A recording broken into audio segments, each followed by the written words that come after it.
जय माँ लक्ष्मी दोस्तों, आज मैं आपको प्रदोष व्रत की पूजन विधि बताऊंगी। प्रदोष व्रत धारणकर्ता को त्रयोदशी यानी प्रदोष तिथि के दिन भगवान शिव का प्रदोष काल में विधिवत पूजन करना चाहिए। ऐसा प्रदोष रजनी मुखम में वर्णन किया गया है। उस दिन वह दिन में भोजन ना करे, प्रदोष काल में ही स्नान आदि कार्यों से निवृत्त होकर श्वेत वस्त्र धारण करके तत्पश्चात संध्या वंदन करने के बाद शिव जी का पूजन प्रारंभ करे। पूजा के स्थान को स्वच्छ जल से धोकर वहाँ मंडप बनाए। 5 रंगों के पुष्पों से पद्म पुष्प की आकृति बनाकर कुश का आसन बिछाएं और आसन पर पूर्व की तरफ मुंह कर बैठें। उसके बाद भगवान माहेश्वर का ध्यान करें।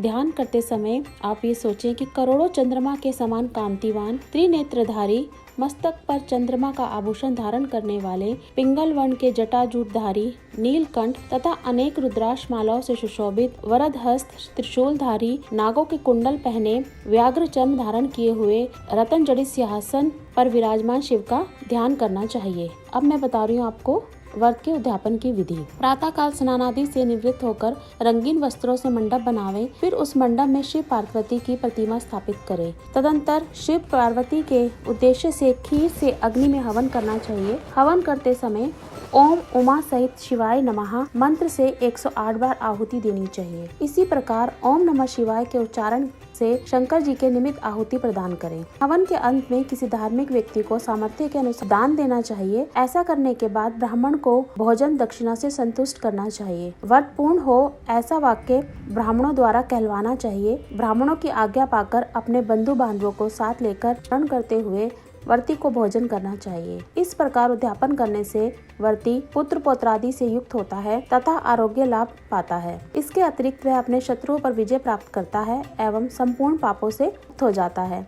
ऐसा स्कंद पुराण में कहा गया है। त्रयोदशी का व्रत का महात्म्य। त्रयोदशी अर्थात प्रदोष का व्रत करने वाले मनुष्य सदा सुखी रहते हैं। ऐसे मनुष्य का इस व्रत के द्वारा संपूर्ण पापों का नाश होता है। इस व्रत के करने से विधवा स्त्रियों को अधर्म से ग्लानि होती है और सुहागन नारियों का सुहाग सदा अटल रहता है। बंदी कारागार से छूट जाता है और जो स्त्री पुरुष जिस कामना को लेकर इस व्रत को करते हैं उनकी सभी कामनाएं कैलाशपति शंकर जी पूरी करते हैं। सूत जी कहते हैं, त्रयोदशी का व्रत करने वालों को 100 गौ के दान व्रत प्राप्त होता है। इस व्रत को जो भी विधि विधान से और तन मन धन से करता है उसके सभी दुख दूर हो जाते हैं। सभी माता बहनों को 11 त्रयोदशी या पूरे साल की 26 त्रयोदशी पूरी करने के बाद ही उद्यापन करना चाहिए। प्रदोष व्रत में परिवार यानी हमें जो प्रदोष पड़ती है उसी के अनुसार हमें क्या क्या फल मिलता है। रवि प्रदोष जो है वो हमें दीर्घ आयु और आरोग्यता के लिए रवि प्रदोष का व्रत करना चाहिए। सोम प्रदोष ग्रह दशा निवारण कामना हेतु सोम प्रदोष का व्रत करें।